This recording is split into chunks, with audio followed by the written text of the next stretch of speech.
अंतरिक्ष में गई सास बहू। मम्मी, आप इतनी अच्छी एस्ट्रोनॉट हो, फिर ये अर्ली रिटायरमेंट क्यों? क्योंकि बचपन से मेरा बस एक ही सपना था, जिसके लिए मैंने लाइफ में बहुत कुछ खोया और छोड़ा।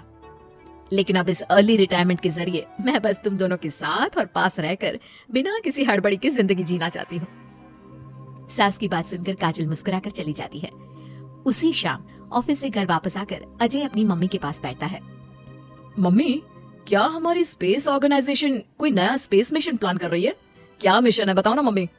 हे भगवान, शरीर इतना बड़ा हो गया लेकिन दिमाग आज भी बच्चों से गया गुजरा है। घर में आया नहीं कि सवाल शुरू। तो तुम जवाब दे दो ना। मैं क्या जवाब दूं? जैसे तुझे मेरे रिटायरमेंट के बारे में पता ही नहीं। इतने समय से तूने मुझे ऑफिस जाते हुए देखा क्या? फिर मुझे कैसे पता होगा? जा, तेरी पत्नी से पूछ, वो रोज ऑफिस जाती है। माँ की बात पर अजय आवाज लगाकर काजल को बुलाकर वही सवाल उससे भी पूछता है, पर काजल उसका कोई जवाब नहीं देती। और बोलो पत्नी से पूछने के लिए, मैडम जवाब ही नहीं दे रही। सवाल जायज हो तो जवाब मिलेगा ना, तुम्हें अच्छे से पता है। कॉन्फिडेंशियलिटी रूल्स के चलते हम किसी से भी ऑर्गेनाइजेशन और मिशन से रिलेटेड कोई बात नहीं कर सकते। वो तो पता है, लेकिन मुझसे भी छुपाने का मतलब समझ में नहीं आया। वो मम्मी, रिटायरमेंट एप्लीकेशन के बाद से आपने ऑफिस भी आना बंद कर दिया। सबको लगा कि अब आप इंटरेस्टेड नहीं होगी, इसलिए इन्फॉर्म नहीं किया। क्या तुम भी इस मिशन का हिस्सा हो? मैं ही इस मिशन की लीड साइंटिस्ट हूँ। ये हमारा अब तक का सबसे बड़ा और इम्पोर्टेंट मिशन है। अगर ये सक्सेसफुल हो गया तो दुनिया में हमारे नाम के साथ मेरा प्रमोशन भी पक्का है। काजल की बात सुनकर दोनों माँ बेटे हैरान रह जाते हैं, लेकिन फिर सब साथ मिलकर सेलिब्रेट करते हैं। अब दिन बीतने लगते हैं। काजल स्पेस मिशन के चलते पहले से ज्यादा बिजी हो जाती है और देर तक ऑफिस में समय बिताने लगती है। कुछ समय तक इसे चुपचाप देखने के बाद एक सुबह बहू को सामने देखकर आखिरकार सास उसे टोक ही देती है। आ रही हो या जा रही हो? भाई, हमें तो तुम्हारी शक्ल देखे लगता है सदियां बीत गई।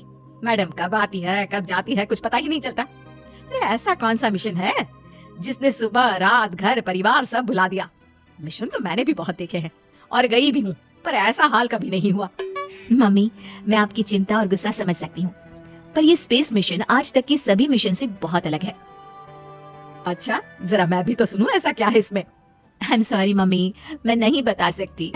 भूलो मत, मैंने रिटायरमेंट अप्लाई किया है, लेकिन रिटायर होने में अभी 7 महीने बाकी है, जिसके हिसाब से मैं आज भी ऑर्गेनाइजेशन का हिस्सा हूँ। तो मुझे बताकर तुम कोई रूल नहीं तोड़ रही।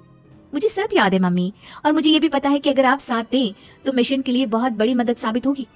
पर सीनियर्स ने रूल बनाया है कि इस मिशन की इंफॉर्मेशन सिर्फ उन्हीं के पास होगी जो इसका पार्ट है, और मुझे तो उन्होंने खास अपने पास बुलाकर ये समझाया था।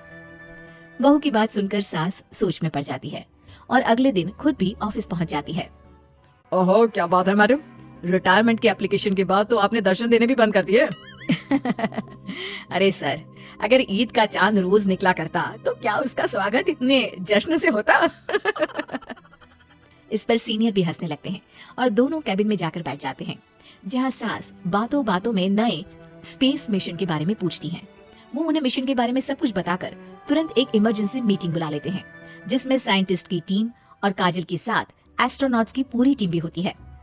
तो ये है हमारी टीम जो सब कुछ भूल कर दिन रात इसी मिशन पर काम कर रही है। अगर आप भी हमें ज्वाइन कर ले तो सोने पर सुहागा हो जाएगा। अगर आप मुझे टीम में चाहते थे तो पहले कांटेक्ट क्यों नहीं किया? आपने स्पेस में ना जाने के फैसले के साथ डेस्क जॉब का भी इनकार कर दिया और अर्ली रिटायरमेंट के लिए अप्लाई कर दिया, और फिर पिछले 1 महीने में किसी के साथ कोई कांटेक्ट भी नहीं हुआ। इसलिए हमने सोचा शायद अब आप ब्रेक लेकर इस सब से दूर रहना चाहती हो, और इसीलिए किसी ने आपको परेशान करना सही नहीं समझा। बात तो आपकी सही है, फिर भी एक सुझाव देना चाहूंगी। ये जो आप कर रहे हो ना, ये मिशन नहीं, साफ सुसाइड है। एक साथ इतने सारे लोगों को स्पेस में 6 महीने रहने के लिए भेजना आसान काम नहीं है, और ये बात मुझे आपको समझाने की जरूरत नहीं होनी चाहिए। हमें सारे कॉन्सिक्वेंसेस, स्पेस नेचर, मिशन की मुश्किल सबका पता है, और ऐसा करने वाले हम पहले नहीं है। इसलिए ये भी साबित है कि काम हो सकता है।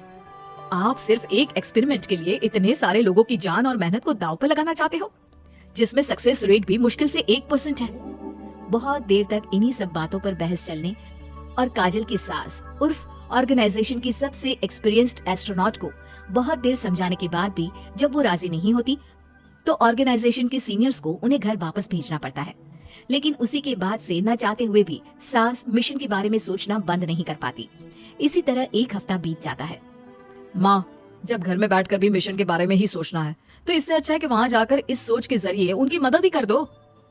उन्हें ऑफिस में नहीं, स्पेस में जाने के लिए मेरी जरूरत है। वो चाहते हैं कि मैं हेड एस्ट्रोनॉट बनकर बाकी सबके साथ स्पेस में जाऊं।